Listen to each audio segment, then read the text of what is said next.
Hola, ¿cómo están? Bienvenidas, bienvenidos a CNN Prime. Es un día especial porque hoy es el Día Internacional de la Mujer y desde Chile las saludamos a todas, pero también a ustedes, a los hombres, por supuesto. Creemos en CNN Chile que esta lucha por iguales oportunidades entre hombres y mujeres, que eso es el feminismo y no otra cosa, tenemos que darla juntos, todos y todas.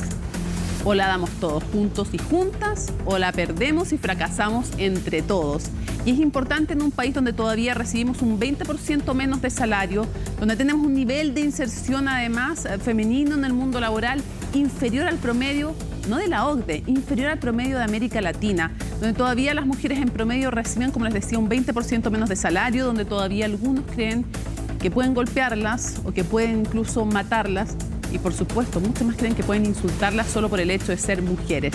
Hemos avanzado mucho, también queremos reconocer aquello y reconocer esta lucha por la igualdad, no por la superioridad, por la igualdad de derechos entre hombres y mujeres que viene dándose desde hace décadas, desde hace siglos, con aquellas sufragistas, hasta hoy con mujeres que están en las calles desplegadas, algo que les vamos a mostrar, por supuesto, en este noticiero. Comienza CNN Prime.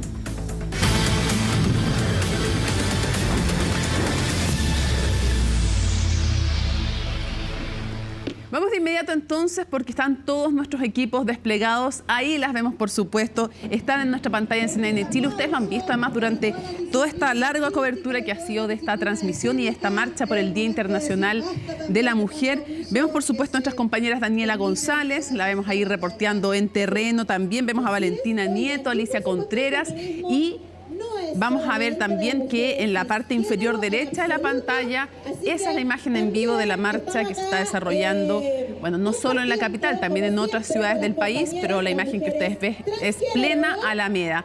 Vamos a comenzar entonces con Daniela González. Tú nos cuentas en qué lugar precisamente te ubicas y cómo has vivido también esta marcha y cómo la han vivido las mujeres y también hay hombres que han sido parte de ella.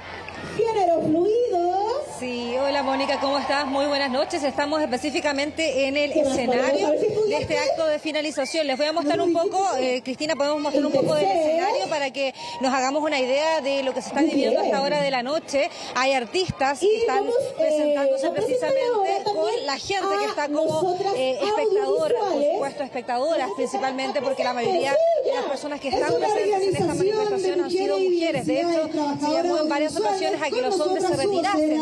Muchos hombres que intentaron participar en esta manifestación fueron sacados de la marcha por algunas mujeres.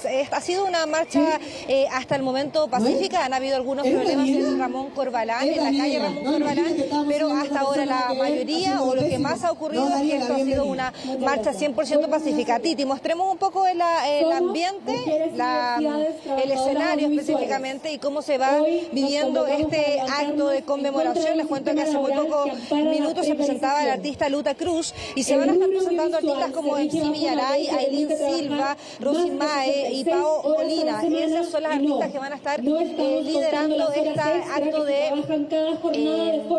para finalizar esta manifestación, como yo les he mencionado, ha sido totalmente pacífica. La mayoría de la jornada hemos visto cómo mujeres han marchado desde todas las edades, desde adultas mayores hasta pequeñas niñas que han acompañado a sus madres a esta marcha que se ha denominado la Huelga General Feminista. La huelga va, es el nombre que ha tenido esta manifestación y por supuesto lo que se está viendo en la pantalla es este acto de finalización donde obviamente se intentan dar a conocer las demandas que se exigen en un día como este y por supuesto también todos los actos artísticos que se están realizando a esta hora de la noche. Por supuesto que las demandas se encuentran, por ejemplo, de terminar con la brecha de género que existe en relación a los hombres, otras como la desigualdad en derechos reproductivos o también se aboga por el derecho de las mujeres cuidadoras, entre otros. Por supuesto que también el fin de la violencia de género y ante eso también es que ha sido muy importante la aprobación de la ley integral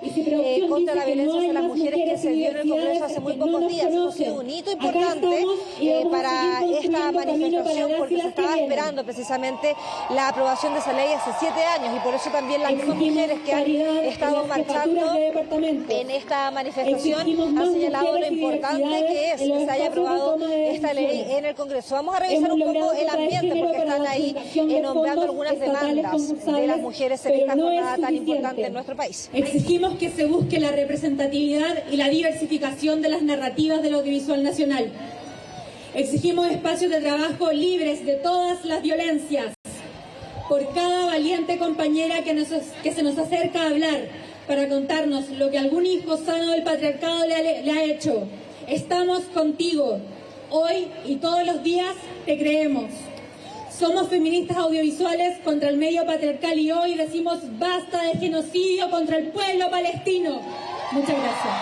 Bueno, ahí entonces es parte de lo que se vive en este acto de finalización. La verdad es que el ambiente es de pura alegría. Acá hay muchas mujeres que están muy contentas. Hemos conversado con ellas durante esta jornada y nos han comentado que es muy importante para ellas traspasarle este legado a las generaciones nuevas, a las niñas pequeñas, a las adolescentes, a las estudiantes que también han marchado durante esta jornada, que ha sido lo fundamental, ¿no? Lo importante en poder transmitir este mensaje de cientos de mujeres que han marchado por la calzada norte de la Alameda. Carabineros estima que hasta esta hora serían cerca de 35.000 mujeres las que estarían reunidas en la Alameda en general, desde la Plaza Baquedano hasta el Metro Los Héroes, donde nos encontramos a esta hora de la noche. Sin embargo, esa cifra podría actualizarse y probablemente va a aumentar. Sin embargo, es importante mencionar que este año se ha visto menos masividad que lo que se vivió el año 2023. Una misma cantidad de mujeres muy importante, sin embargo es un número un poco menor, por lo menos en lo que se puede ver en la calle, aquí en terreno. Sin embargo, por supuesto que esas cifras tienen que después corroborarlas por parte de Carabineros. Ha sido una jornada muy linda que comenzó a eso de las 4 de la tarde con miles de mujeres reunidas, por supuesto, pero la marcha empezó su recorrido a eso de las 6 de la tarde. Se estaba llamando a que este acto ocurriese a las 7:30 de la tarde para finalizar esta marcha. Sin embargo, se retrasó un poco y ahora debería terminar todo esto con un punto de prensa que se daría por parte de la coordinadora feminista 8M y de algunas autoridades que están aquí presentes dentro de unos minutos más.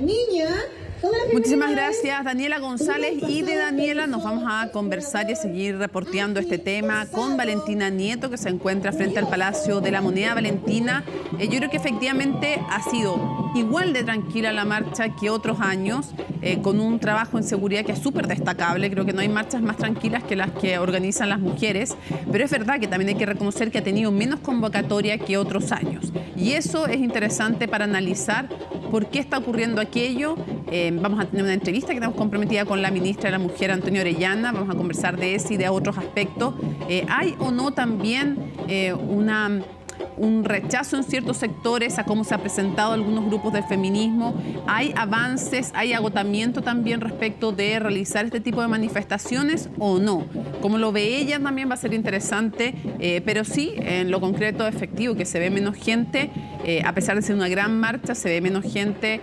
Hay que contarle a quienes lo están viendo que en todo caso empezó a las 6 de la tarde esta manifestación. Valentina Nieto, tú con la palabra. Hola Mónica, muy buenas noches. Bueno, nosotros nos encontramos en el frontis del Palacio de la Moneda, otro de los puntos que también ha concentrado parte importante de las manifestaciones culturales. De hecho, vemos ahora en la imagen de nuestra compañera parte de lo que es una batucada, ¿no? Ha habido varias de estas manifestaciones, varios actos culturales durante todo el día, también en el GAM, en Plaza Italia, donde inició esta manifestación para ya comenzar a caminar por la Alameda hacia el sector de Los Héroes, en donde se encuentra nuestra compañera Daniela González. Tú decías un punto importante que dice relación con la cantidad de personas que ha llegado para manifestarse en esta marcha del Día Internacional de la Mujer. Efectivamente, hay una menor convocatoria, eso se notó sobre todo durante la tarde, a eso de las 4 de la tarde, cuando empezaron a llegar las primeras personas, se veía una menor cantidad de personas. Y de hecho, parte de lo que pasó es que en algún minuto se separó en dos grupos la marcha. Un grupo partió a eso de las 5:30 con rumbo a Los Héroes y ya a las 6 de la tarde inició otro grupo su rumbo. Nosotras hemos podido conversar con varias mujeres que nos han contado también su testimonio, porque este día tiene un sentido también de lucha para la igualdad de condiciones para las mujeres, igualdad de condiciones entre hombres y mujeres en términos de derechos. consignas, pero también hay muchas historias que dan cuenta de por qué es tan necesario continuar con los avances para llegar a esa igualdad y también erradicar lo que dice relación con la violencia de género. En ese sentido, pudimos conversar con la señora Mili Ábalos. Ella muy amablemente se nos acercó, nos quiso contar también su testimonio, que es muy decidor de muchas situaciones que viven mujeres en nuestro país en términos de violencia. Ella nos contaba que hace algunos años atrás, aproximadamente 3 años atrás, ella tuvo un incidente muy grave con quien había sido su pareja, fue víctima durante muchos años de violencia de género, y nos comentaba que su hijo asesinó a quien era su agresor porque quiso defenderla. Ella está ahora en un proceso, nos comentaba, estaba muy afectada también porque entendía que este tipo de situaciones son muy graves, pero también pedía un llamado a la justicia a poder analizar este tipo de casos en su contexto. Ella decía que su hijo mayor había querido defenderla y que por lo tanto esperaba que la justicia tuviera también ese antecedente a la hora de tomar una decisión. Escuchemos parte del testimonio de la señora Mili Ábalos, que conversó con nosotros durante la tarde en el marco de las manifestaciones que se están realizando por el 8 de marzo. Escuchemos. Yo me separé de este hombre después de 12 años en el 2019. En el 2021 él me secuestró, me tuvo encerrada en su casa, me violó. Yo pude avisar, mi hijo me fue a buscar, hubo una pelea y lamentablemente el hombre falleció. Estamos en un proceso, estamos en un juicio, llevamos 2 años en un juicio, mi hijo lo condenaron. Ahora el 27 de marzo mi hijo tiene juicio y ni Dios lo quiera, mi hijo puede ir a la cárcel. ¿Usted tenía alguna medida de protección? Él no se podía acercar a nosotros, pero la incumplía siempre. La respuesta cuando usted denunciaba, ¿cuál era? ¿Le daban alguna respuesta rápida o tuvieron que esperar mucho tiempo? ¿Cómo fue? Bueno, él de repente lo tomaban detenido, se lo llevaban, pero el otro día lo soltaban y después era peor porque él sabía que yo lo denunciaba y era más violento.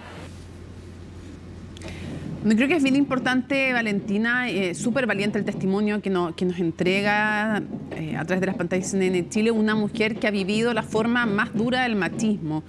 A veces se dice, no, le ponen color, no es tan grave. Bueno, claro, el machismo comienza con cosas que parecen a simple vista menores, como una broma machista, como subestimar a alguien. Luego vienen los insultos, después vienen golpes y en los casos más graves vemos que hay femicidios. Y sí, efectivamente, hay hombres que matan a mujeres por el hecho de ser mujeres. No es lo mismo que cualquier homicidio. Es un tipo específico de odio cuando un hombre siente que una mujer es de su propiedad porque es pareja, porque es mujer, en fin. Y claro, vemos cómo la violencia de género se manifiesta y es la forma más dura de un machismo que empieza con cosas más pequeñas y que nos atraviesa estructuralmente todavía en muchos ámbitos económicos, culturales, de enseñanza en los colegios, Valentina, y yo creo que eso es algo que les hemos escuchado y lo viven las mujeres que han decidido hoy día salir a las calles para manifestar eso. Sí, sin duda, Mónica, eso que tú dices es muy relevante. Hay un sinnúmero de formas de expresiones de machismo, ¿no? Desde lo que tú mencionabas, que pueden ser catalogados como micromachismos, ¿no? Tratar mal a una mujer o menospreciar la manera en la que ella piensa o creer que una mujer tiene menos expertise que un hombre cuando en realidad tiene la misma cantidad de expertise, pero también llega a casos extremos, como el caso de Mili Ábalos, que se nos acercó valientemente, quiso poder exponer su caso con nosotros y que también da cuenta de cómo el sistema muchas veces le falla también a las mujeres a la hora de poder resguardar su seguridad, y en donde en este caso lamentablemente es su hijo quien por defenderla termina entonces asesinando a su agresor. Ella nos contaba que tenía también una medida de protección, había una prohibición para que su agresor se acercara a ella, sin embargo él simplemente no la cumplía y eso la hacía sin duda sentirse muchísimo más vulnerable a esta persona que simplemente pasaba por alto las reglas de la justicia y decidía seguir agrediéndola pese a que había también una medida en su contra. Pudimos conversar también, Mónica, durante esta jornada con algunas algunas autoridades que también se hicieron presentes acá, y es muy importante también lo que tienen que decir las autoridades, porque en casos como el de Mili, son también las autoridades las que pueden tomar acciones para poder mejorar nuestro sistema. Hoy conversábamos con dos parlamentarias, la senadora Pascual, que también recordemos fue ministra de la Mujer, y también la diputada Plasencia. Le preguntábamos a propósito de cuáles son los avances que hoy urgen en el Parlamento. Muchas de las consignas que escuchábamos hoy tiene que ver también con la lentitud que sienten las mujeres. Avanzan también las legislaciones para poder hacer frente a distintas realidades, no solamente relacionadas a la violencia de género, sino también respecto a otras expresiones de violencia de género, como por ejemplo el pago de pensión alimenticia, también la igualdad en salarios laborales, un sinnúmero de temas que aún requieren atención. Escuchemos parte de lo que señalaban las parlamentarias a propósito de estos desafíos, ¿no?, que quedan pendientes, que es necesario avanzar cuanto antes, también entendiendo el momento que vive nuestro país. Escuchemos parte de lo que nos señalaron la diputada y también la senadora. Si la ley no va de la mano de una transformación cultural, y por transformación cultural estoy hablando en donde hombres, mujeres, todos y todas en nuestro país, desde nuestras diversidades, entendamos que tiene que haber una nueva relación entre los géneros, en el marco del respeto, y cambiar las culturas organizacionales para que respondan de manera acelera frente a este tema, por cierto que se nos hace cuesta arriba. Por eso es que es tan importante, a propósito del requerimiento que hicieron los parlamentarios de derecha contra la ley de violencia, contra la ley que garantiza una vida libre de violencia a las mujeres, que vetan precisamente la prevención desde el Ministerio de Educación en los establecimientos educacionales en estas materias. Por eso es el tema de la violencia hacia las mujeres no es solo de las mujeres, es un tema de seguridad pública.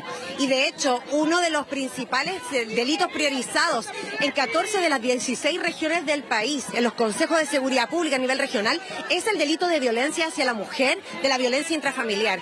Eso es algo que tenemos que abordar con una perspectiva integral. Por eso digo, el Estado está en deuda, y el tema, por ejemplo, de la ley que acabamos de aprobar de protección y del derecho que tenemos las mujeres a vivir una vida libre de violencia va en esa línea. Bueno, ahí escuchábamos entonces a la diputada Isabel Plasencia, también lo que mencionaba Claudia Pascual, la senadora, como te decía antes también Mónica, que fue ministra de la Mujer, y que también ahí hacía un análisis respecto a la necesidad de avance en determinadas leyes. Ahí comentaban ambas respecto a lo que fue la aprobación hace muy poquito, de hecho esta semana, de la ley de violencia, la ley integral de violencia contra la mujer. Eso mismo también es bien importante porque marca un hito respecto a tener también una legislación robusta para poder enfrentar los distintos casos de violencia, que pueda también atender los distintos escenarios que se enfrentan en nuestro país respecto a este tema. También vimos la presencia, Mónica, durante esta jornada de ministras. Había la duda si es que, como años anteriores, iban a haber ministras del gobierno del presidente Gabriel Boric participando también de las manifestaciones. Nosotras al menos pudimos ver a la ministra del Trabajo, Janet Jara, y también a la ministra de Medio Ambiente, Maysa Rojas, que estuvieron participando de esta manifestación. También pudimos conversar con ellas, preguntarles también cuáles eran los desafíos en cada una de sus carteras sectoriales. La ministra del Trabajo destacaba varios puntos, por ejemplo, lo que dice relación con la igualdad de salarios, que sigue siendo un tema bien importante en nuestro país, pero también hacerse cargo de, por ejemplo, igualar las condiciones entre hombres y mujeres cuando se trata de tareas de cuidados. Es bien importante ese punto. Lo que nos decía la ministra es que en muchas ocasiones lo que pasa, no solamente en Chile, sino también en otras partes del mundo, es que las carreras profesionales de las mujeres se ven mermadas por también tener que hacerse cargo solas de las labores de cuidado de los hijos. Por eso es tan importante también incorporar al hombre en esta tarea, que sea una labor compartida, y ahí también hay un punto importante del cual hacerse cargo. Escuchemos parte de lo que señalaban las ministras. También pudimos conversar con quien fue expresidenta de la CUT, Bárbara Figueroa, que analizaba también respecto al escenario que enfrentamos en términos laboral para que las mujeres y hombres puedan tener también las mismas condiciones. Escuchemos parte de lo que nos comentaron. Vamos a estar esta semana y todo el semestre, más bien dicho, legislando la reforma a las pensiones. Sabemos que es un dolor grande en nuestro país, que las mujeres tienen una pensión muy miserable, que no les alcanza para vivir, y esperamos lograr un acuerdo en el Senado con la oposición, que es indispensable para poder mejorar el sistema previsional. Avanzar en derechos hacia las mujeres, terminar con la violencia, no es un imperativo solo de género, no es un imperativo solo de reconocimiento a las mujeres, es también la posibilidad de tener democracias sanas, es la posibilidad de tener países con menos conflictividad, con menos desigualdades, es la posibilidad de avanzar en mayores libertades, mayores derechos y también por sobre todo, todas las cosas, el derecho a la vida y el derecho a la paz. Vivimos guerra, vivimos genocidio y eso afecta a las mujeres y afecta a los niños en las distintas partes del mundo. Por lo tanto, son materias sobre las que uno diría resta mucho por hacer. Las mujeres pueden jugar, deben jugar un rol muy importante para revertir la degradación medioambiental en la cual estamos. En el Ministerio de Medio Ambiente siempre decimos que estaremos viviendo 3 grandes crisis que están relacionadas, que es cambio climático, pérdida de biodiversidad y contaminación. Para revertir eso tenemos que usar métodos distintos y ahí la mitad de la población tiene mucho que decir. Bueno, Mónica, ya escuchamos entonces la reflexión también que hacen las ministras, también Bárbara Figueroa a propósito de los avances, pero también de las deudas que aún continúan en nuestro país en materia de igualdad de derechos para las mujeres y que por eso también se realiza esta marcha, ¿no? No es solamente para conmemorar esta fecha, sino que también para poder mirar hacia adelante, para poder entender qué es lo que falta para que haya una igualdad de condiciones. Y esa ha sido la consigna que hemos podido ver durante toda la jornada, una jornada bastante tranquila, como decías tú al principio, donde hemos visto harta presencia de niños, de familias completas, de todas las generaciones, desde la abuela hasta la nieta. Y eso ha sido bien bonito también, porque habla de un sentido de tranquilidad también que tiene la marcha, de que es una marcha familiar, pero que también dice relación con poder tener este mensaje de manera transversal y un sentido de unidad que tiene esta lucha, ¿no?, que tienen las mujeres en nuestro país, que deciden también venir a manifestarse por las distintas desigualdades que aún permanecen en Chile. Mónica. Muchísimas gracias por toda la información. Vamos a seguir monitoreando esta marcha, pero queremos conversar justamente con la ministra del ramo, con la ministra Antonia Orellana, y para eso, qué mejor día que hoy, que es el Día Internacional de la Mujer. Ministra, gracias por acompañarnos en CNN Prime. Hola. Feliz día, Emma. Mónica. Feliz día también. Sí, pues. Quisiera comenzar preguntándole que en súper concreto, en lo más concreto que usted pudiera nos explicar y les explicara a quienes ven CNN Chile y CNN Prime en estos momentos, ¿por qué es importante la aprobación de esta ley contra la violencia integral en contra de la mujer? Y preguntarle en qué se traduce en concreto, por qué es importante que se haya aprobado y qué cambio va a traer. A ver, en primer lugar, yo creo que es importante que se haya aprobado porque involucra, en primer lugar, que reconozcamos todo lo avanzado y lo integremos en una sola norma. Hay que reconocer que, por supuesto, que se ha avanzado la ley de violencia intrafamiliar, la ley de femicidios, ley Gabriela, etcétera. Eso en primer lugar. ¿Qué involucra en la práctica la ley integral en contra de la violencia? En primer lugar, una mayor vigilancia y control de las medidas cautelares y de protección. Que no tengan que ser las víctimas las que reportan que estas no se están cumpliendo, sino que tengan una mayor vigilancia judicial a través de la convocatoria a las instituciones que están encargadas de hacerlas cumplir, porque no es la víctima la que tiene que hacer cumplir la cautelar, es el imputado el que debe cumplirla y las instituciones del Estado, en especial las de orden y seguridad y el Ministerio Público, quienes deben hacerlas cumplir. Eso en primer lugar. En segundo lugar, porque también termina, y esto fue algo que fue, digamos, bien valorado por el informe de la Corte Suprema, termina con esta especie de nebulosa que queda entre los tribunales de familia y los tribunales de garantía, porque se puede denunciar violencia en ambos, cuando uno se declara incompetente porque dice, por ejemplo, el tribunal de garantía, esto es menos grave que lo que veo yo, lo mando para familia, o cuando el tribunal de familia dice, esto es más grave de lo que veo yo, y viceversa. Pero lo que pasa es que muchas veces en esa primera audiencia, donde se declara la incompetencia, igual se decretan cautelares, pero estas vencen en el plazo entre que hay una audiencia en un tribunal y la otra. Ya. Y por lo tanto aquí está estableciendo un plazo de 10 días. Una tercera cuestión concreta tiene que ver con la inhabilidad para suceder y para ser heredero de los femicidas. es decir, que no puedan heredar los bienes de sus víctimas, porque muchas veces eso espera a que haya sentencia ejecutorial, y en el camino él se pagó la defensa con lo poco que dejó su víctima. Una cuestión que es fundamental, es menos fácil de comunicar, voy a hacer mi mejor esfuerzo, pero que tiene que ver con un sistema de gestión integrado. ¿Cuáles son sistemas de gestión integrados? Por ejemplo, los del servicio de salud. Hay ciertos datos que todas las instituciones vinculadas a salud tienen. Eso no nos pasa en el Servicio Nacional de la Mujer y Equidad de Género, y perdemos mucho tiempo buscando información que el Estado ya tiene. Entonces la estamos integrando en un sistema de gestión que de hecho ya estamos implantando en 30 municipios pioneros, pero que aquí viene con recursos y que ha sido diseñado en conjunto con el Banco Mundial. Y la última, perdón, la última es la incorporación de los niños y niñas como víctimas y no solo como testigos de la violencia. ¿Para qué? Para que no tengamos más órdenes contradictorias como cautelares con visitas, es decir, que la propia víctima rompa su propia cautelar, y también para que acojamos a esos niños para evitar que desarrollen futuras trayectorias de violencia. No quiero decir que a todos les ocurra, pero si algo sabemos de los agresores es que crecieron en entornos donde se vivía violencia, y así esperamos también ir transformando generación a generación y lograr ese tan anhelado deseo de efectivamente no contar, sino bajar las cifras. Cortar, en definitiva, esta cadena en los casos en que así pudiera perpetuarse, ¿no? Ministra, quiero preguntarle, esta es una ley que sí se ha aprobado, vamos a una ley que no se ha aprobado. Hoy día hubo incluso críticas de parte de sectores de Chile Vamos por la aún no aprobación de la ley de Sala Cuna. Quiero ver qué responde usted. Dicen, pónganle urgencia, hagan más. Quiero ver cuál es la respuesta desde el Ministerio, cuál es la visión de ustedes de por qué no se ha aprobado y qué se puede hacer para que se apruebe justamente. En primer lugar, creo que es importante que reconozcamos que la Sala Cuna no es solamente un derecho laboral, en mi opinión, no solo de las madres, sino también de los padres.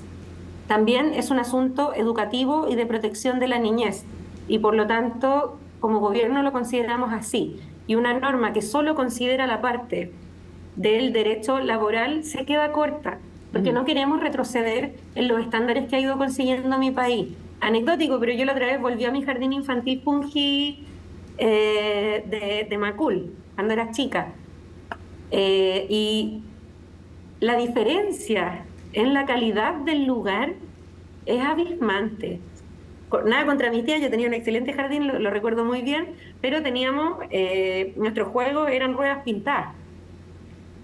Y ahora había infraestructura que estimula el aprendizaje y el crecimiento de los niños. Entonces, en primer lugar, la respuesta es porque también necesitamos una respuesta y un abordaje educativo. La segunda parte de la respuesta es porque, en opinión del gobierno, el cálculo de la ley de Sala Cuna, la segunda ley de Sala Cuna del presidente Piñera, además de carecer de esta perspectiva más educativa y de niñez, también está mal hecho el cálculo y creemos que no es sostenible en el tiempo, y por eso el gobierno ha propuesto... El cálculo de financiamiento económico, ministra, para que se entienda lo que está, a lo que está apuntando usted. El informe financiero de la ley, en nuestra opinión, no es sostenible en el tiempo. Y por lo tanto, por eso es que hemos vinculado la discusión de Sala Cuna al pacto fiscal. Ya, una pregunta, ministra, porque al tiro, le digo que al tiro la pregunta cae de cajón. Si no hay pacto fiscal, ¿no puede haber ley de Sala Cuna? ¿Cómo se puede? ¿Están íntimamente ligados? Si no, no hay. Y si le van a poner urgencia a ustedes o no le ponen urgencia para ver cómo avanza el tema del pacto fiscal. Es que, insisto, ¿por qué le vamos a poner urgencia a un proyecto que en nuestra opinión, y en la opinión no solo nuestra, sino de expertas en educación, en expertos en infancia y también de los mismos gremios de la educación inicial, no considera factores fundamentales de lo que es la Sala Cuna? La Sala Cuna no es solamente un lugar donde las mujeres confiamos para dejar a nuestros niños. También tiene perspectiva educativa y eso hay que mantenerlo. Y eso no está abordado en la ley. Y por lo mismo que yo hoy día dije en mi discurso, y en esto yo sí cumplo mi palabra con las dirigentes que fueron a estudiar el proyecto de ley integral en contra de la violencia a la moneda conmigo y me dijeron, nos parece muy bien, ministra, pero también queremos hablar de Sala Cuna. Hoy día las invito a hablar de Sala Cuna. El presidente nos ha pedido, junto al ministro Marcelo, el ministro Cataldo y la ministra Jara, que sumemos este punto de discusión. Pero en primer lugar no lo vamos a hacer bajo la presión de un proyecto que no tiene toda la complejidad del problema. ¿Y cómo se mejora eso, ministra? ¿Se mejora con indicaciones? ¿Hay algún horizonte de plazo en que se podrían hacer las modificaciones necesarias para irle preguntando por otros temas? Porque tenemos varios. No, yo creo que primero tenemos que llegar a un acuerdo más grueso respecto de qué es lo que consideramos que debiera tener una política de sala cuna para Chile. Ya, o sea, todavía hay trabajo prelegislativo incluso que hacer antes de ir a lo legislativo, entiendo. Ministra, quiero preguntarle... Y ojalá el trabajo prelegislativo sea consecuente con el trabajo legislativo, porque si llegamos a acuerdos y no se cumplen, es difícil. No sé si está tirando un palo por algo que le haya pasado a usted en lo personal. No, ya no quería saber eso. De público conocimiento. Yo me reuní con todas las dirigentes de los partidos de oposición y hoy día tenemos el hecho de que la ley integral está en el Tribunal Constitucional por, en su mayoría, parlamentarios varones, pero por parlamentarios de esos mismos sectores que no nos mencionaron esa observación. Creo que desde el Ministerio de la Mujer nos hemos caracterizado por abrirnos el diálogo y que las cosas que se rechazaron en el Senado por parte de la oposición, de hecho, nosotras no las repusimos en la Cámara, precisamente para facilitar el diálogo. No hubiera analizado que había objeciones sobre más cosas. Ministro, hoy día la máxima dirigente de la Fundación Iguales sostuvo que era escaso todavía el legado que estaba dejando este gobierno y de alguna manera dijo que no le parecía que se autodenominara feminista este gobierno, dado que se había avanzado desde su perspectiva menos, María José Cumprido me refiero, menos que en los gobiernos de los expresidentas Piñera y Bachelet. ¿Qué responde usted? En primer lugar, no me puedo referir en detalle a esa entrevista porque no la conocía, hemos tenido un día bien ajetreado. En segundo lugar, creo que es importante reconocer que después de 7 años logramos sacar la ley integral que se tramitó bajo 3 gobiernos. En segundo lugar, que estamos tramitando, de hecho en conjunto con Fundación Iguales, que hace un gran soporte para esa discusión, fundamentalmente liderada por supuesto el subsecretario de Derechos Humanos Javier Altamirano, la modificación de la ley antidiscriminación, que necesita actualizaciones y creo que es un consenso bien amplio, que en meses de vigencia de la ley de responsabilidad parental y pago efectivo de pensiones de alimentos hemos logrado traspasos, pagos por 150.000 millones de pesos a 50.000 familias, solo en los primeros meses. Entonces, evidentemente yo creo que a mitad de recorrido es difícil hacer un balance, pero al menos yo creo que, por supuesto, las fundaciones, los movimientos tienen la plena libertad de querer empujar más allá. Ya, yo le digo que eso de, para ser súper exacto, las palabras fueron no se ha avanzado como con Bachelet o Piñera y cuestiona la promesa feminista, pero entiendo que usted no había visto esas declaraciones. Mismo cuestionamiento que hizo la UDI a través de, por ejemplo, no solo la UDI, la verdad es que fue representantes como María José Gatica de Renovación Nacional y otros también de la UDI que hablaron justamente desde su perspectiva, sostuvieron que era poco robusto ese legado. Pero pasemos a otros temas. El presidente de la República, Gabriel Boric, dijo hoy día que, o recordó que efectivamente la promesa de este gobierno y la postura sobre todo este gobierno era en pro de un aborto, no me gusta decir sin límites, porque en el fondo significaría sin nada, y la verdad es que todos, en todos los países tienen ciertos límites, pero a ver, un aborto, para ser más precisos, sin causales, pero con límites de plazos. Creo que eso es más preciso, usted me corrige si no, como postura del gobierno. ¿Qué es la postura del gobierno? La pregunta es, ¿qué va a pasar este 2014? ¿Lo van a impulsar? Y si este año no lo van a impulsar, si antes de que termine este gobierno va a haber una presentación de proyecto más allá de que no cuenten con los votos en el Parlamento. Probablemente, no sé si, yo creo que no tienen los votos, pero quiero preguntarle qué pasa este año y qué pasa el próximo, o este gobierno se olvida de que prometieron proponer una ley de aborto sin causales. En primer lugar, son varios los compromisos del gobierno en cuanto a derechos sexuales y reproductivos. Sí. Y algunos que ya se han cumplido, como por ejemplo mejorar la implementación de la ley IVE, que después de todos estos años de existencia tiene por fin su manual de fiscalización, que está siendo aplicado en recintos públicos y privados en todo el país para asegurar que existan los estándares de atención. En segundo lugar, la incorporación de la violencia sexual aguda a las garantías explícitas de salud.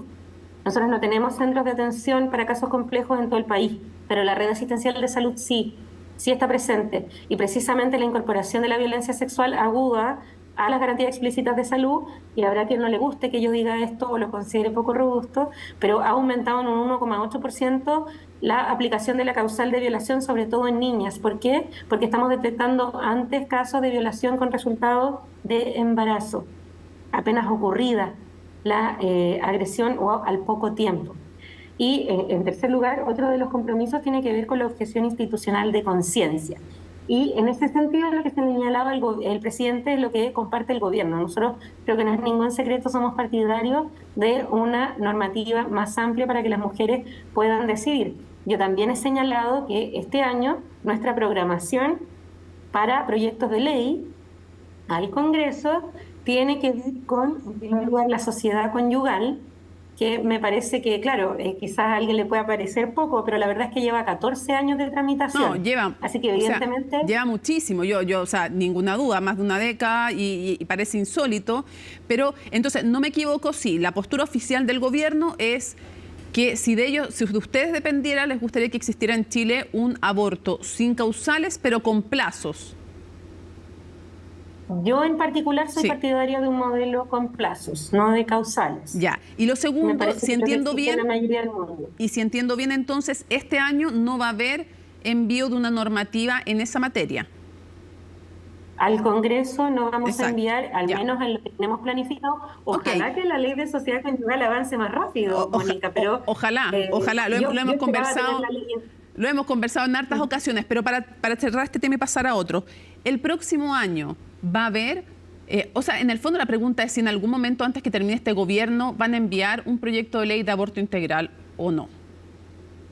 Yo esa es la impresión que tengo, pero además... ¿Cuál es la impresión que tiene para no malentenderla?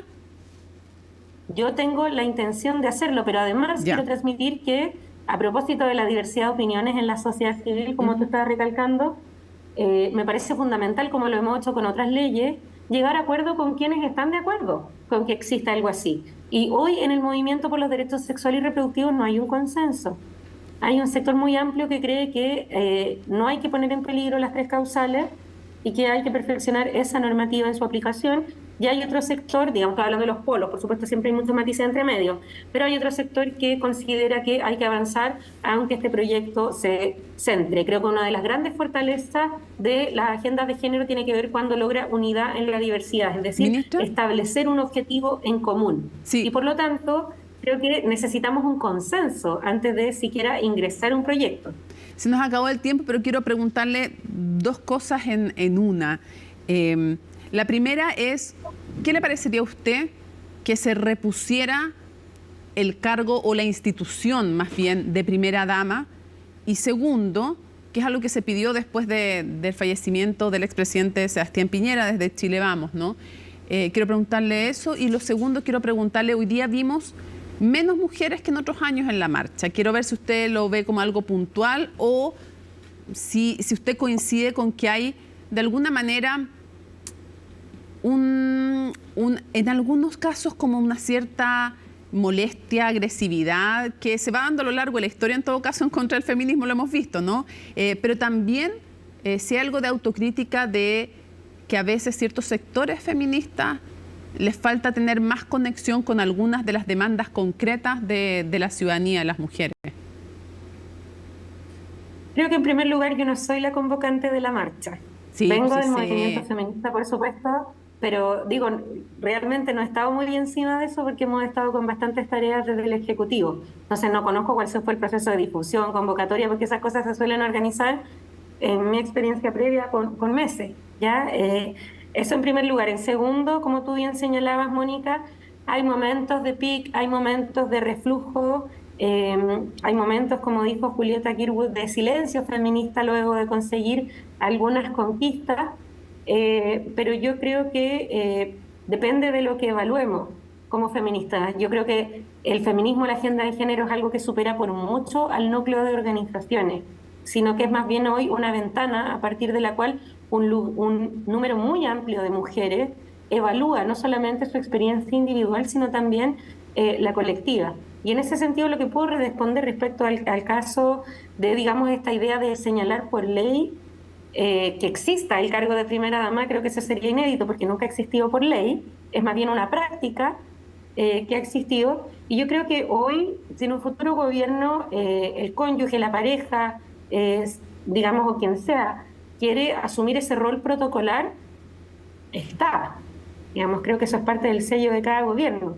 A mí lo que me importa, y lo veo como parte del Ministerio de la Mujer, que hoy está trabajando con Prodemo, que dependía antes de la División Sociocultural de la Presidencia, es que los servicios públicos se obedezcan a las normas de los servicios públicos.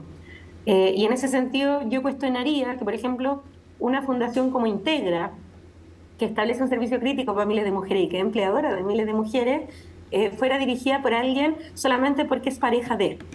Creo que ese es el punto, al menos que Perfecto. A mí me parece relevante, que es que los servicios públicos tienen normas, y tienen normas que no tienen que ver con el parentesco, sino con la función pública. Ministra Antonia Orellana, ojalá que avance la agenda legislativa. Muchísimas gracias por acompañarnos en un día que es además súper ajetreado para usted también y todas las que trabajan específicamente en los temas de mujeres. Muchísimas gracias y feliz día nuevamente. Muchas gracias. Saludos desde acá de la APR Santa Marta en Lampa. Muchas gracias. Vamos rápidamente con Alicia Contreras. Hay noticia en desarrollo en estos momentos. Alicia.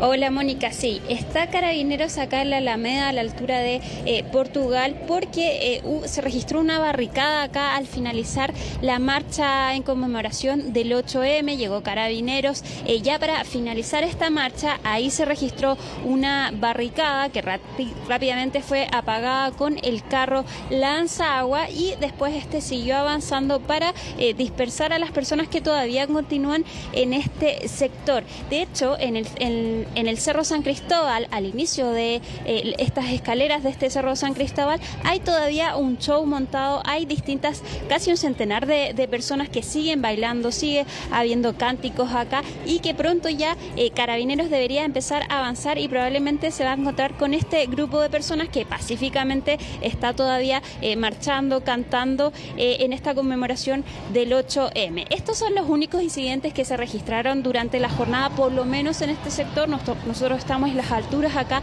en el Cerro Santa Lucía y ya vemos entonces el fin de esta marcha. Les quiero contar que durante este día esta marcha fue bastante alegre, eso sí, hubo bastantes personas, pero al parecer la convocatoria fue más baja que los años anteriores. Según Carabineros, hubo a eso de las 8 de la noche 30.000 personas marchando acá por la Alameda, una cifra bastante inferior a los 400.000 personas que han marchado en los años anteriores. Esta marcha además sirvió para que distintas mujeres hicieran públicas las denuncias que habían hecho y nuestra compañera Valentina Nieto hace pocos minutos se encontró con Belén Soto. Ella es compañera de Ari Salgado, esta joven de 23 años que falleció en Maipú, fue asesinada en Maipú y que por este caso está en prisión preventiva su expareja. Valentina Nieto conversó con una de las compañeras de Ari Salgado que le contó más de este caso. Escuchemos esas declaraciones. La Ari sufrió mucho, a la Ari la mataron en la casa de los papás de este tipo y nadie está detenido más que el tipo, entonces queremos conseguir justicia con esto. ¿Ella había denunciado anteriormente lo que estaba pasando?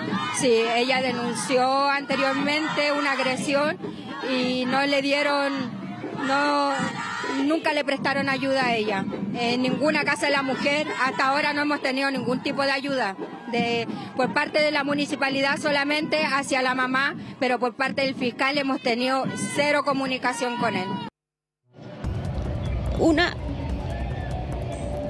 Así entonces esta fue la tónica de esta marcha que acá vemos que ya está finalizando, pero en Los Héroes sigue estando este acto de final de cierre de esta marcha. Decíamos ya que según Carabineros la cifra que ellos manejan hasta ahora es de 30.000 personas. Este 8M además es el segundo 8M que tiene el gobierno. El gobierno además también conmemoró este día en la comuna de La Pintana, donde estuvo el presidente Gabriel Boric en conjunto con su gabinete. gabinete y estuvo ahí con Pedro Sánchez, el presidente del gobierno español, conmemorando este día. Ahí hicieron un balance de los avances que ha tenido el gobierno en materia legislativa y valoraron esta ley integral para prevenir y sancionar y erradicar la violencia de género contra las mujeres, que fue aprobada hace pocos días. Este ha sido el gran logro del gobierno en los últimos días en materia de género. Pero eso sí, hoy día también se conoció que la oposición acudió al Tribunal Constitucional y es por eso que el presidente Gabriel Boric cuestionó esta estrategia de la oposición. Escuchamos lo que dijo el presidente Gabriel Boric. La ley contra la violencia, la ley integral contra la violencia a la mujer pasó y fue aprobada en el Senado y en la Cámara de Diputados, pero todavía no está en el diario oficial porque un grupo de diputados de derecha recurrió al Tribunal Constitucional. Están en su legítimo derecho de mostrarse tal cual son. Y nosotros vamos a seguir peleando en todas las instancias para que sea ley y como bien nos decía de manera tan lúcida y tan clara Marcia, para que se implemente de manera correcta y no sea solamente letra muerta en un papel. Así que cuente con nosotros, compañera, para sacarla adelante de todos los trámites y con todas las barreras que pongan y después para implementarla como corresponda.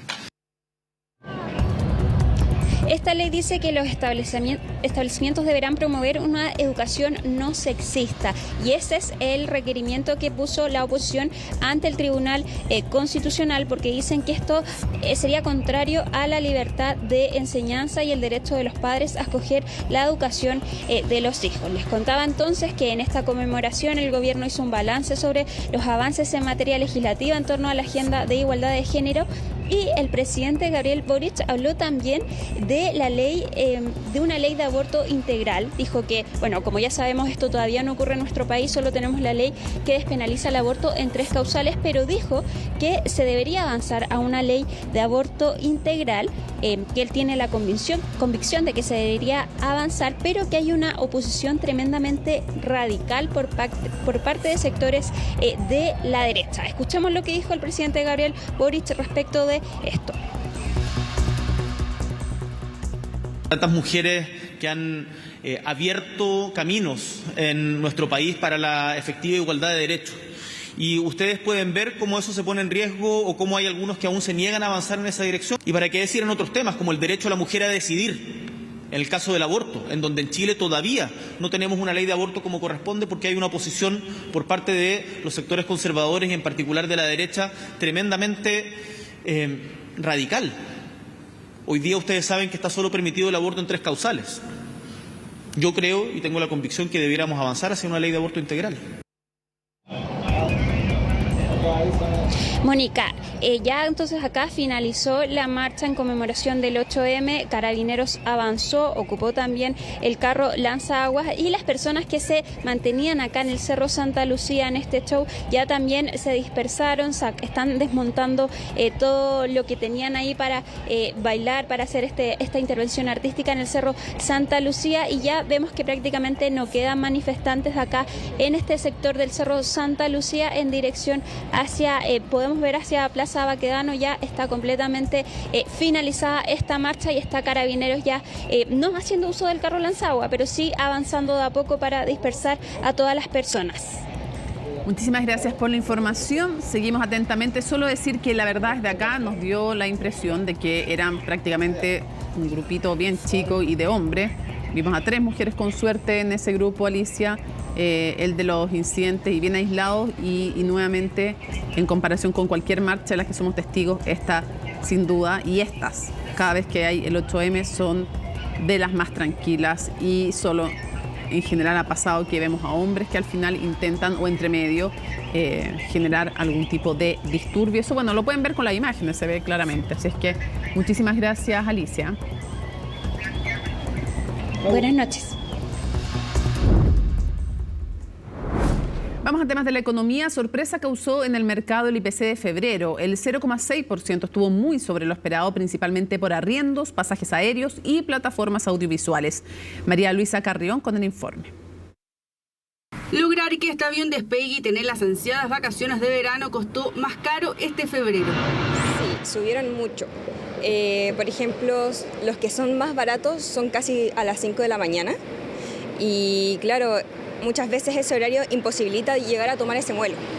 Los que son en un horario más tarde sí son mucho más caros. Algunas técnicas que hubo que aplicar para disminuir los costos porque efectivamente el transporte aéreo internacional fue uno de los ítems que más aumentó en el segundo mes del año. Este viernes el Instituto Nacional de Estadísticas dio a conocer el índice de precios al consumidor de febrero, el que sorprendió a todos y se ubicó por sobre las expectativas del mercado. Llegó a 0,6%. 8 de las 13 divisiones de la canasta registraron alzas, entre ellas los vuelos al extranjero con un incremento de más de 19%. En el verano obviamente sube un poquito más el pasaje aéreo, pero tiende a estabilizarse ya después con el tiempo. Pero claro, aprovechando el tema obviamente de las vacaciones y todo eso, como que hay un aumento. ¿Cuál es su técnica? Comprar antes, planificar. ¿Cuánto antes? Compramos la última quincena de enero. Pero este IPC no solo estuvo marcado por el aumento de los vuelos internacionales. La carne de vacuno también subió 3,1% y los arriendos casi 2%, siendo este último el ítem de mayor incidencia. Además, un elemento ligado al entretenimiento también pudo verse influido desde fuera de nuestras fronteras. Sí, se ha notado, igual como sube el precio a la par del dólar. Hablamos de la suscripción a contenidos audiovisuales que tuvo un alza mensual de 9,2%. Aquí entran todas las plataformas que usted paga en dólares vía tarjeta de crédito internacional. Mi hermano tiene la cosa familiar, el plan familiar, y entonces entre varios amigos lo pagan y yo tengo que pagar como 1.000 y algo. Esa es la clave, quizás compartir las cuentas. Sí, por eso más que nada que no me he dado cuenta. Con Netflix me llegó el correo de que iba a subir el plan. Y de hecho igual somos 4 los que pagamos el plan, pero igual se nota porque no es como intercalado. Un mes me toca a mí, el otro mes le toca a otra persona, entonces como que igual se siente. Esto porque las propias empresas subieron sus precios y a eso se suma el valor del tipo de cambio.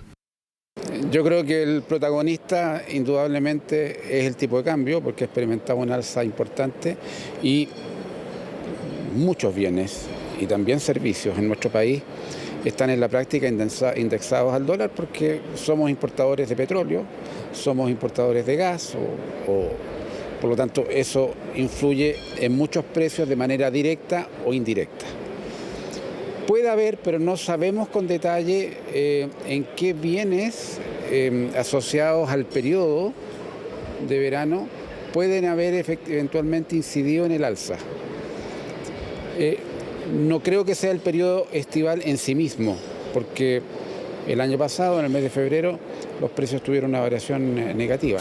Entonces, esta moneda sería la principal causa que llevó al alza el transporte aéreo internacional, la carne y las suscripciones a esas plataformas con contenido audiovisual. Si bien en el mercado hablan de aumento transitorio del IPC, el índice anual subió de 3,8 a 4,5%, luego de muchos meses bajando. ¿Podría variar en algo las decisiones del Banco Central sobre seguir bajando la tasa de interés? Probablemente va a tener un impacto en la decisión del Banco Central de reducir la tasa de política monetaria, pero a una velocidad más lenta de lo que se hubiese esperado antes de conocer este dato. Y de alguna manera con este dato que aconteció hoy, se observó que el tipo de cambio en nuestro país bajó de forma importante hoy día, alrededor de 20 pesos, y es porque el mercado está de alguna manera avisorando que puede ser de que el Banco Central, dada esta inflación alta, que también puede ser mayor también a lo proyectado para marzo, lleve a una mayor cautela.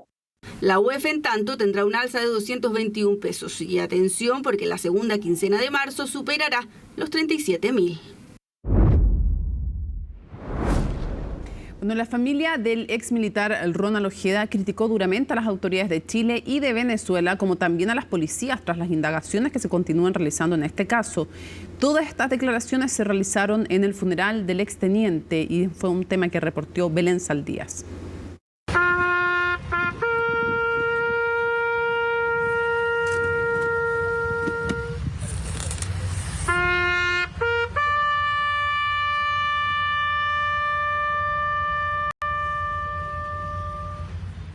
Con el toque de silencio al viento, así fue recibido el ex militar venezolano Ronald Ojeda Moreno en el Parque Cementerio Canaán, en la comuna de Pudahuel, lugar elegido por su familia para sepultar sus restos. Con un grupo reducido de personas se le dio el último adiós.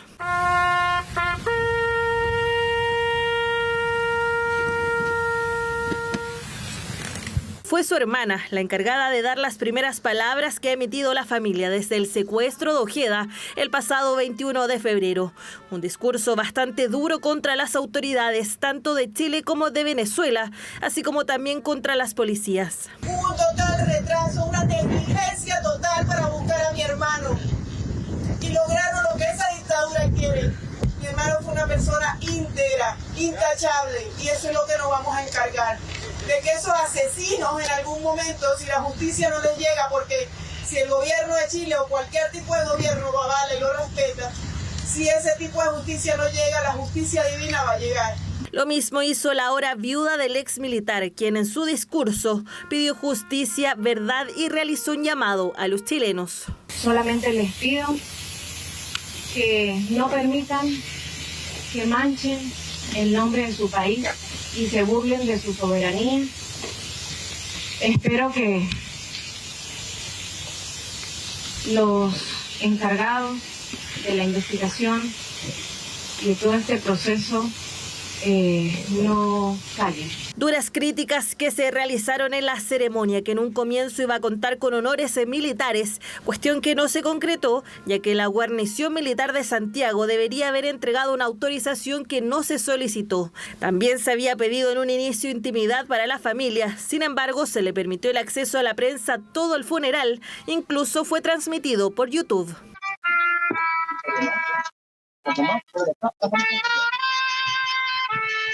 La ceremonia como tal no duró más de una hora y contó con la participación de unos 30 asistentes, entre familiares, conocidos y también personas que llegaron hasta el lugar para entregar su apoyo a la familia. Hoy te despedimos aquí en esta tierra lejana, Ronald, con la firme certeza, con la firme convicción de que algún día volverás a tu amada Venezuela, volverás a tu amada tierra y la volverás a ver libre como tanto añorabas.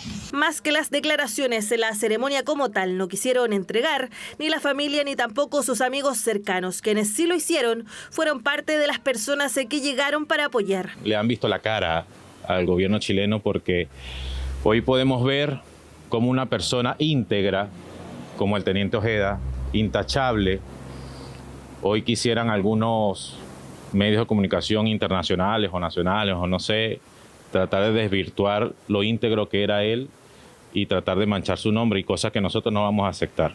Eso es todo lo que yo quiero, que se haga justicia, porque este crimen no puede quedar impune. No puede ser una propaganda hoy inmensa y después se olvide, no. El teniente Ronald Ojeda, primer teniente Ronald Ojeda, era un hombre de bien. Un caso que no termina con el funeral del ex militar venezolano Ronald Ojeda. Aún quedan varias diligencias pendientes por parte de las policías y el Ministerio Público. Una de ellas, la detención de los otros involucrados en el secuestro.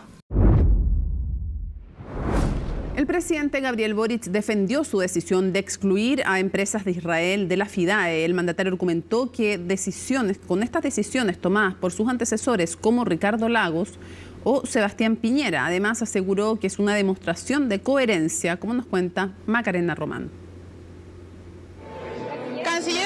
Mantuvo silencio el canciller. Ni siquiera de la visita del jefe del gobierno español, Pedro Sánchez, quiso comentar.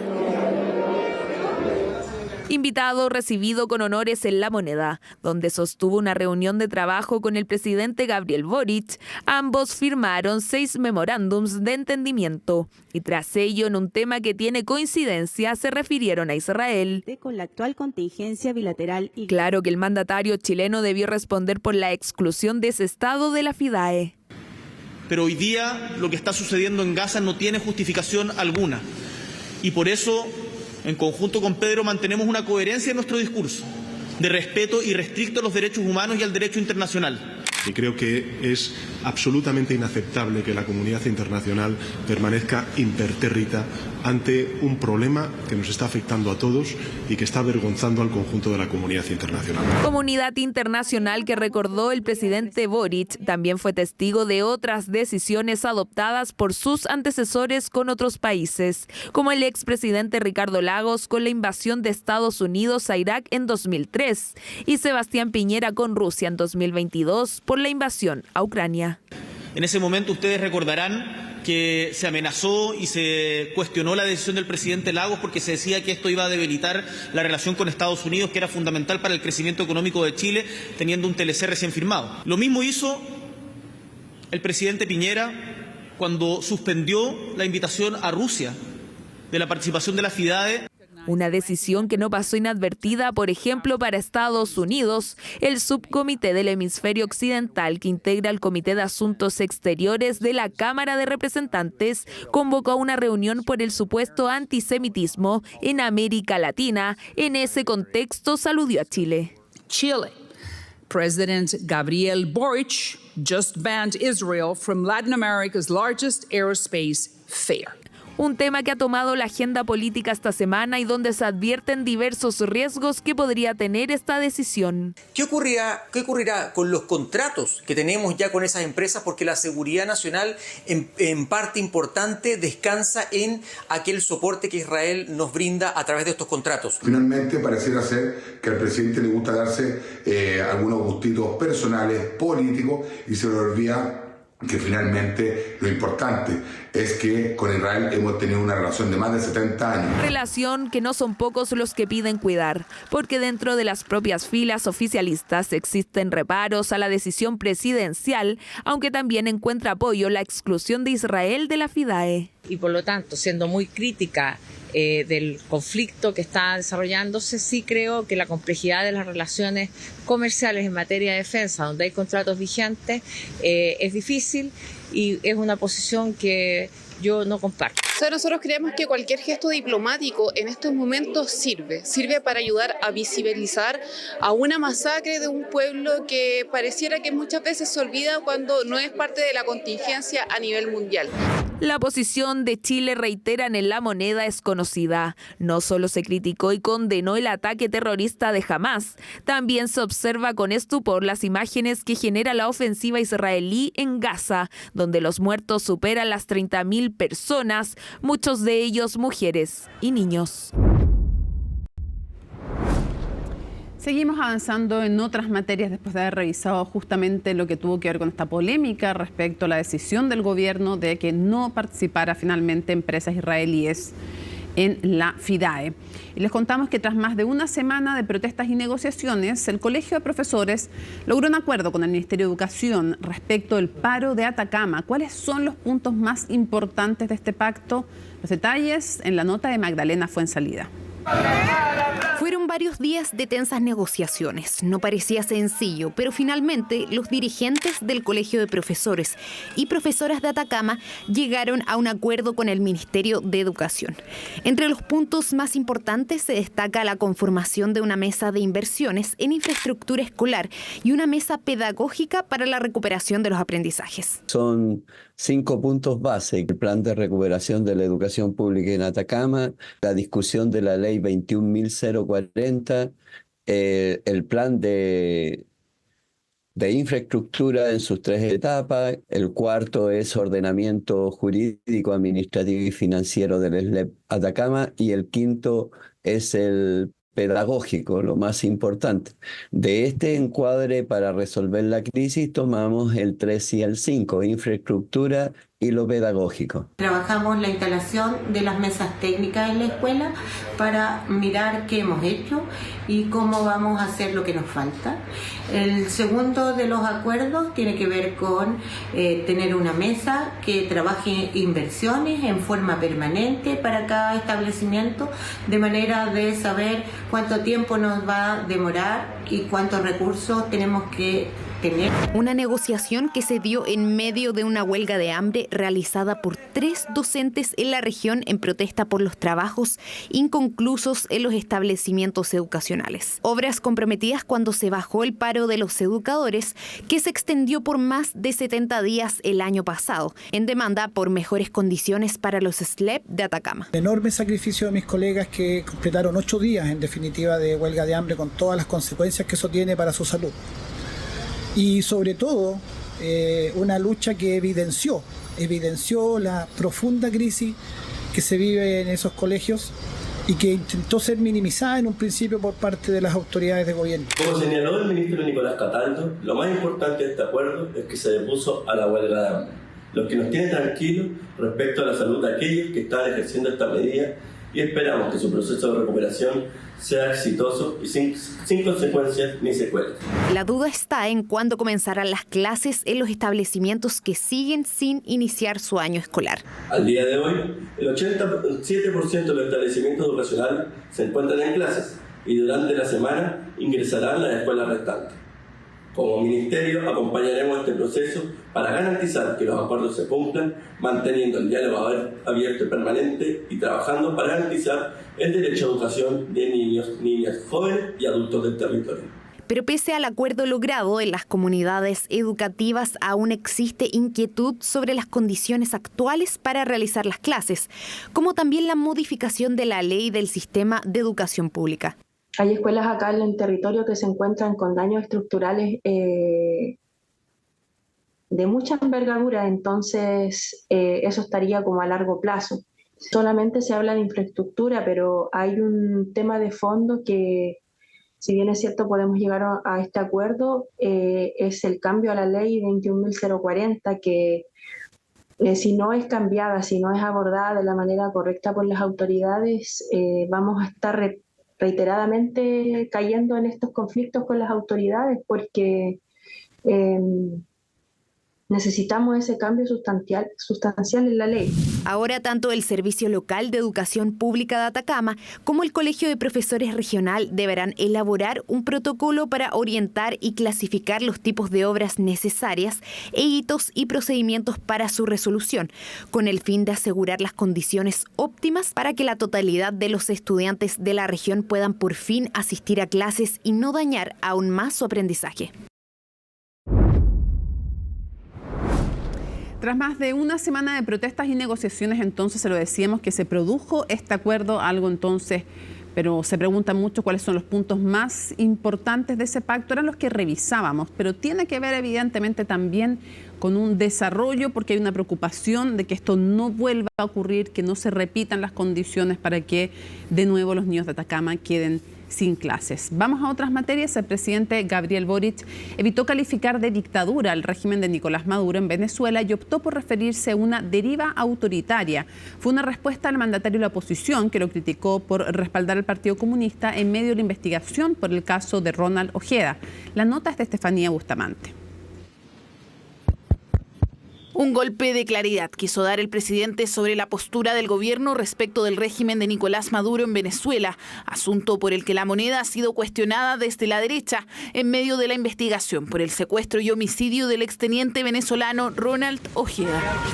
Yo he sido muy crítico, y no solo crítico, sino que he denunciado en foros internacionales las violaciones a los derechos humanos de un régimen que sin lugar a dudas ha tenido una deriva autoritaria. Y en eso, la voz del gobierno y la política internacional del gobierno la decido yo. Política que puso en duda a la oposición con declaraciones como las del timonel PC Lautaro Carmona, quien dijo que a mucha honra no todos califican como una dictadura a Venezuela. Pero mantiene su dicho, Lautaro. No, ese tema no es debate hoy día. Pero usted mantiene su dicho. Ese tema no es debate para mí. No. Ahora ya no es debate para el timonel PC, situación contraria cuando el propio presidente Boric, en medio de las críticas a los comunistas, acusó un anticomunismo visceral de algunos sectores para responder a quienes pedían marginar al partido de cualquier cercanía a la investigación del caso Ojeda, sobre todo a aquellos más cercanos al régimen venezolano. Ese punto, si quieren, lo voy a tratar citando una conferencia para el efecto, pero no en una impro. ¿Quiere aclarar algo de eso? No, yo no quiero improvisar nada. El presidente Boric ha sido explícito en la defensa de los derechos humanos en todas las latitudes e independientemente de la orientación de gobierno de acuerdo a su matriz ideológica. En ese sentido ha sido explícito en la importancia de velar por el respeto y el estricto de los derechos humanos. El presidente debería tener la preocupación del cuidado de la democracia en este país con mucha fuerza, así como lo hace en otros temas. Pero lamentablemente no es así, porque el Partido Comunista es muy influyente en sus decisiones. Pero no solo es influencia del PC en calificar o no al régimen de Maduro, también existe incomodidad en otros sectores de apruebo dignidad para dar cualquier definición.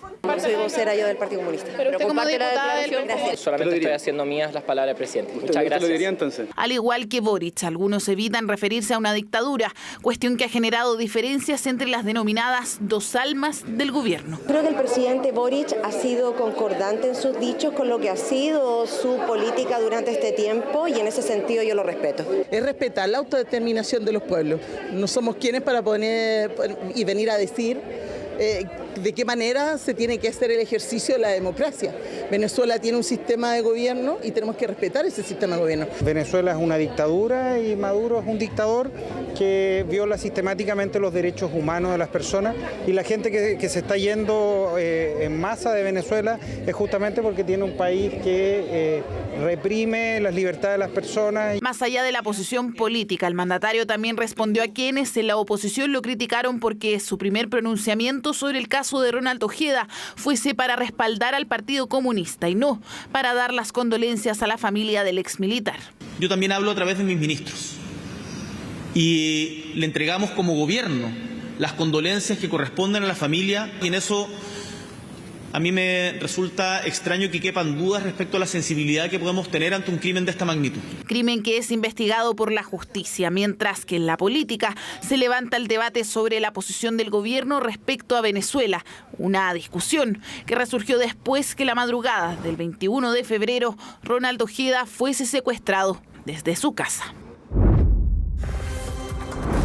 Estamos junto a Isel Guerra para revisar también las noticias internacionales que obviamente tienen rostro de mujer hoy día, parte de ellas al menos. Exactamente. ¿Cómo estás, Mónica? Marchas en diferentes partes del mundo, desde Asia, también evidentemente en nuestra región. De hecho, cifras de América Latina, el año pasado se registraron 4.000 femicidios e incluso el 2022 fue una cifra incluso más alta que esa. Esa sin duda es una de las razones que llevaron a que durante esta jornada miles de mujeres salieran a las calles en diferentes ciudades de nuestra región. También en Europa, en España, se registraron manifestaciones y concentraciones en al menos 40 ciudades. Allí, sin embargo, en el caso concreto del país europeo, marcados también por lo que han calificado algunos como divisiones, y esto básicamente por dos normativas. Primero, la ley trans. La segunda normativa es respecto de abolir la prostitución, y eso ha generado aquí en el caso concreto, al menos de España, se generaran marchas paralelas, pero siempre convocadas por mujeres. Y claro, en Oriente Próximo, sin duda, relacionadas muy directamente, ¿no?, con lo que ha estado atravesando la Franja de Gaza estos últimos 5 meses. Es el caso, por ejemplo, de Líbano. Frente a las oficinas de ONU Mujeres se registraban concentraciones en lo que ellos calificaban, ¿no? No hay lucha feminista sin Gaza, señalaban allí las mujeres que se habían reunido durante toda esta jornada en Beirut. Y claro, aquí hay que tener en cuenta en el caso concreto de la Franja de Gaza que la mayoría de las víctimas son mujeres y son niños en medio de un camino a la hambruna, como han advertido aquí organismos internacionales, que está atravesando esta zona. Sí, cuando vemos esas imágenes de las madres con su hijo, que no hay, o sea, los tienen en el hospital porque tienen consuelo, porque no tienen, porque ya no pueden alimentarlos, o sea, no tenían con qué alimentarlos, ya llegaron a un nivel de desnutrición en que, o sea, tienen que estar en un hospital. Exactamente, sí. Ese sin duda era uno de los focos principales de esta jornada, la situación de las mujeres, de las niñas y de las adolescentes en el enclave, así como también, por ejemplo, el avance de la ultraderecha, la violencia contra las mujeres, eran algunas consignas que se escuchaban durante este día. Y el uso además de algunos carteles, Isel, de cómo en distintos conflictos en el mundo se usa la violencia sexual como un arma de guerra. Exactamente. Eso sigue siendo una constante. Exactamente, y de hecho, sin ir más lejos, en el caso de la Franja de Gaza es uno de los puntos que se ha denunciado, sobre todo en estos últimos días. Lo cierto es que varias manifestaciones, sobre todo en nuestra región, respecto de la violencia. Era el caso, por ejemplo, de Honduras, es una de las naciones de América Latina que tiene la tasa de femicidios más alta de nuestra región, así como también en México, en el Zócalo, ¿no?, de Ciudad de México, también se congregaban miles de mujeres durante esta jornada. ¿Seguimos avanzando? Sí, exactamente, y siempre con el foco puesto en nosotras, las mujeres, en esta oportunidad para hablar de Francia, ¿no? Durante esta jornada ha finalmente consagrado el aborto en su constitución. El lunes pasado veíamos su aprobación en esta sesión extraordinaria, ¿no? Donde se alcanzaban estos 780 votos, y hoy, coincidiendo, ¿no?, con la conmemoración del Día Internacional de la Mujer, finalmente se llevaba a cabo la ceremonia y con ello la promulgación. Todos los detalles los vamos a revisar en el informe que preparó Cristina Viles. Marchons et chantons cette loi pure dans la Constitution. Cambio en la Marsellesa para conmemorar que Francia se convirtió en el primer país del mundo en consagrar el derecho a la interrupción del embarazo dentro de la Constitución. Solo faltaba la promulgación, que se realizó este viernes y donde se estampó el sello.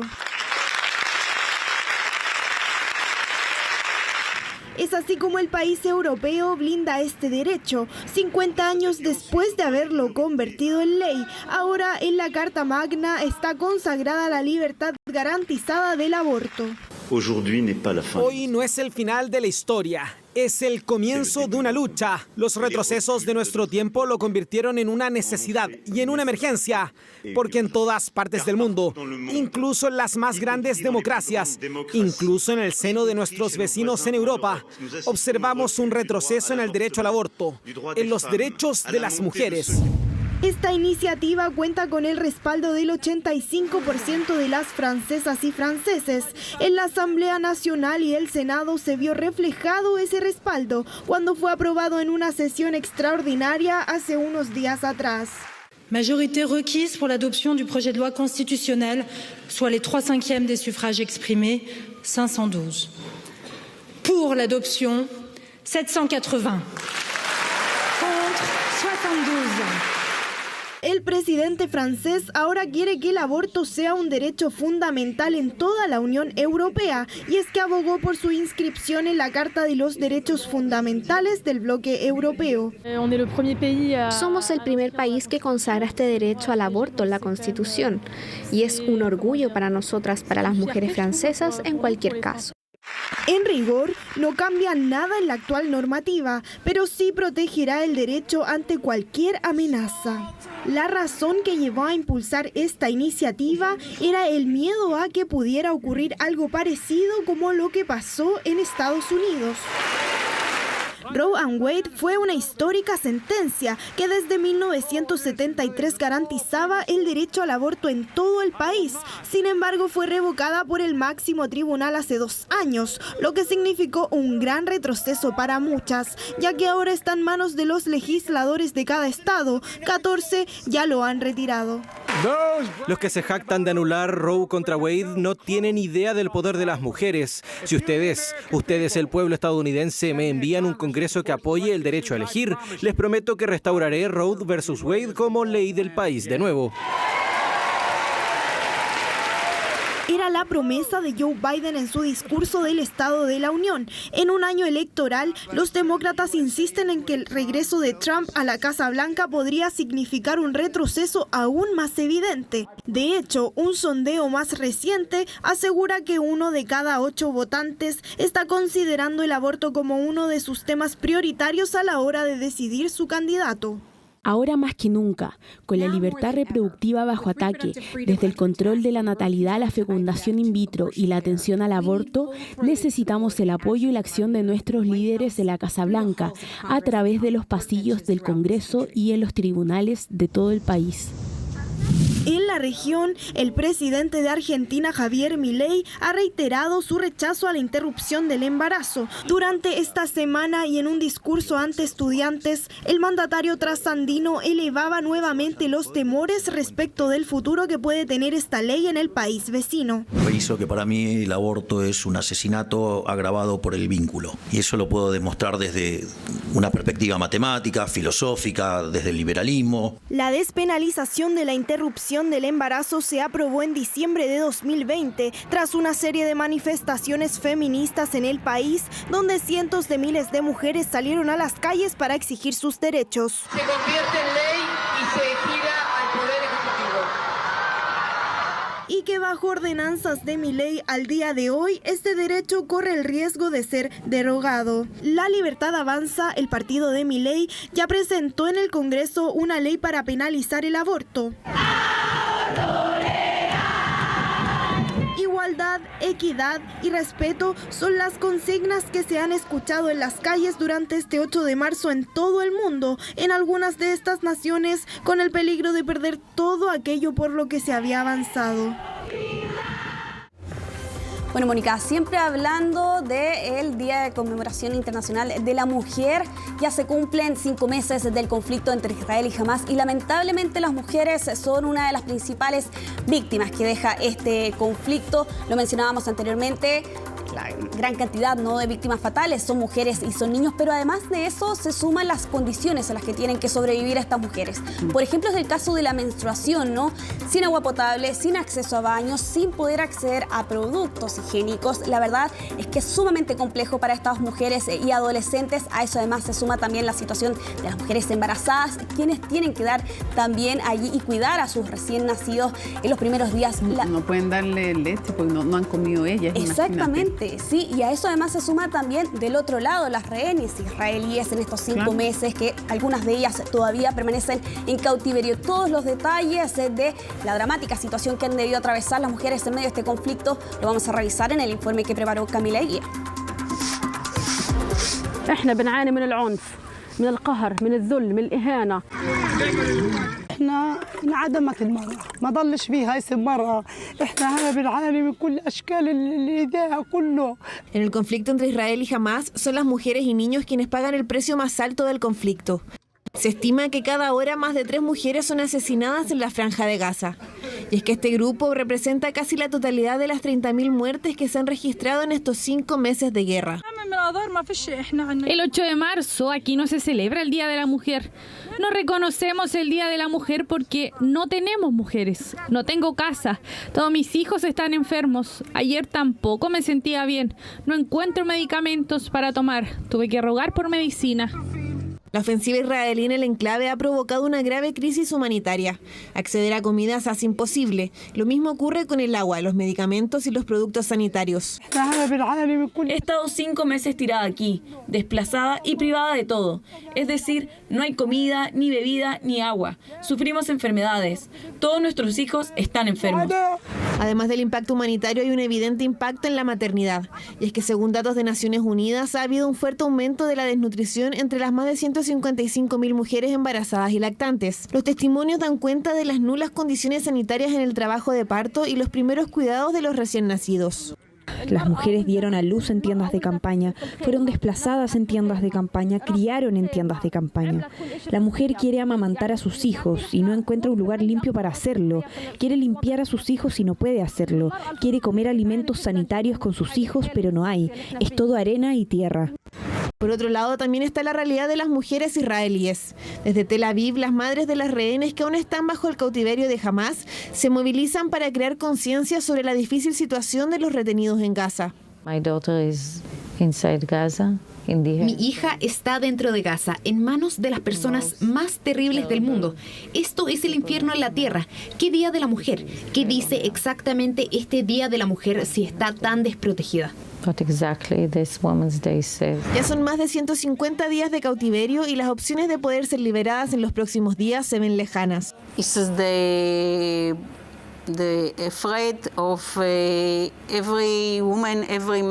Tocan a las niñas, hay brutalidad sexual, no dejan que la mujer vaya sola al baño, van con ellas a la ducha, les quitan la ropa, están todo el tiempo con ellos y todo el tiempo los miran.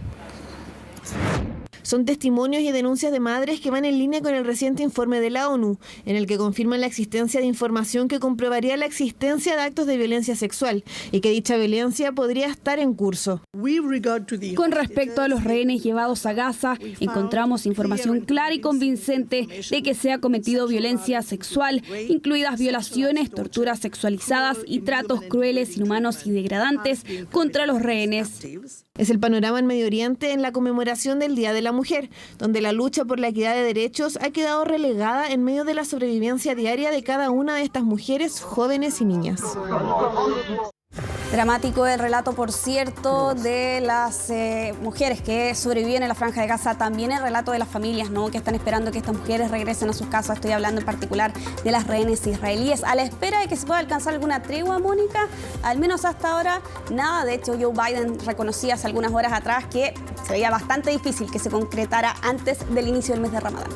Otro aspecto más de este Día Internacional de la Mujer con el buen ojo del equipo internacional de CNN Chile. Muchas gracias, Giselle. Que estés muy bien, Mónica. Vamos a seguir avanzando, pero vamos a seguir en el tema de la mujer, que debiera ser el tema de todas y de todos al final, ¿no? Si el feminismo debiera ser una buena noticia para hombres y mujeres, porque es liberador para ambos de todos estos estereotipos del hombre proveedor, de la mujer que tiene que quedarse en la casa, en fin. Vamos a ir de inmediato con Alicia Contreras, porque ya tiene el balance entonces oficial de esta marcha por el Día Internacional de la Mujer. Alicia.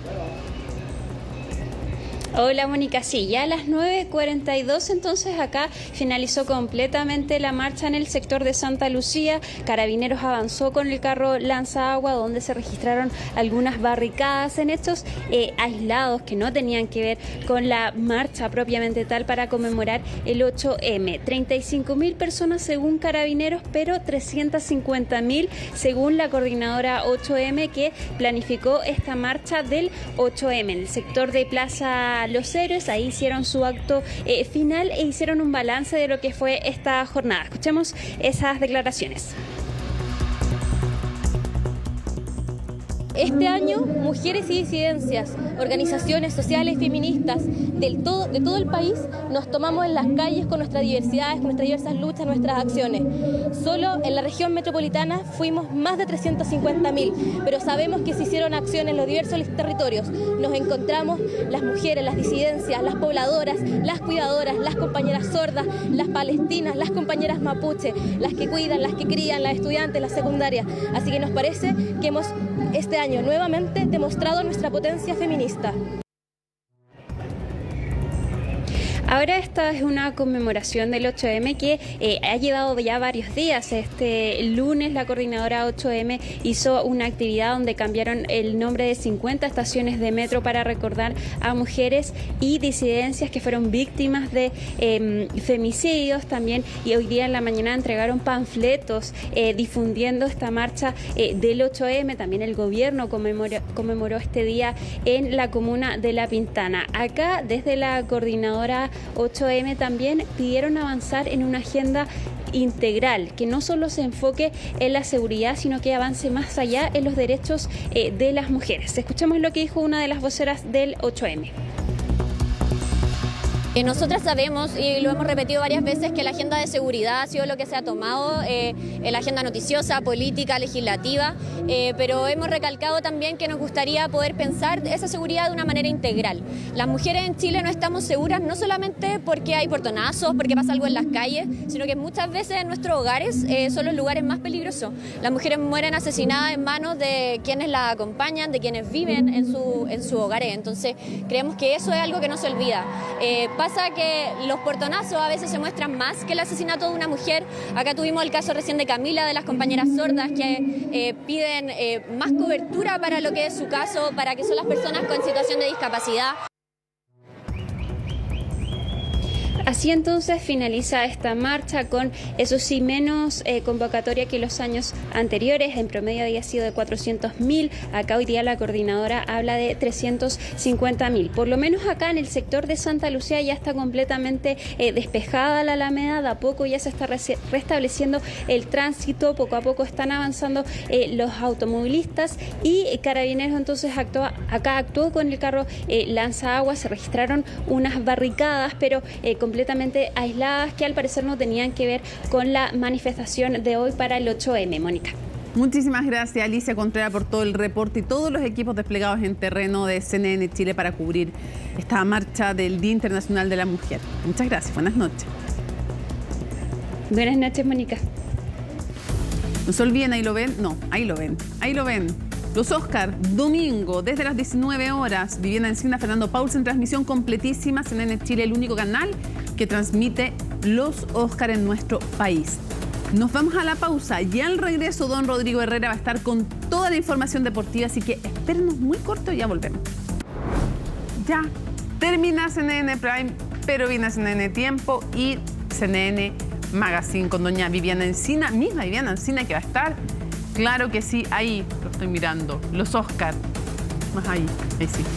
Desde las 7 de la tarde, entonces, junto a Fernando Paulsen, completa cobertura CNN Chile, tercer año consecutivo, único canal chileno que transmite íntegra. Además, no solo la ceremonia, sino que, claro que sí, la alfombra roja también, todos los detalles, comentaristas, análisis, en fin, no se lo pueden perder. Viernes 8 de marzo, ¿cómo olvidarnos que es 8 de marzo, Día Internacional de la Mujer? Así estuvo nuestro país y el mundo. Somos CNN Chile. Muy buenas noches.